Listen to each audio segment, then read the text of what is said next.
presented by MRS Music.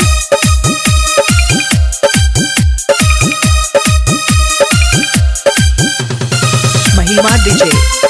महिमा DJ महिमा DJ singing by Roshan Kumar. कहबने कारण मागे जान मुहाबा मोइर ले लही गे मुहाबा मोइर ले लही गे कि आगे जान भूला गेला बचपन के प्यार के जानू कि आगे जान भूला गेला बचपन के प्यार के जानू असरा धारा के गे जान दिलावा तोइर दे लही गे दिलावा तोइर दे लही गे कि आगे जान भूला गेला बचपन के प्यार के जानू कि आगे जान भूला गेला बचपन के प्यार के जानू कि आगे जान भूला कि आगे जान महिमा डीजे महिमा डीजे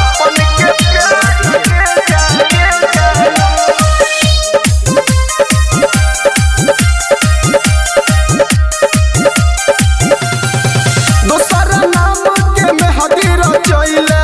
हमारा प्यारा माटी में मिलैले गाय कर राम बोला दोसरा नाम के मेहदी रचैले हमारा प्यारा माटी में मिलैले कबोने जन्म के गे जानू बादा लाश ढेलही गे बादा लाश ढेलही गे कि आगे जान भूला गेला बचपन के प्यार के जानू कि आगे जान भूला गेला बचपन के प्यार के जानू कि आगे जान भूला कि आगे जान महिमा डीजे महिमा डीजे बचपन के प्यार के जानू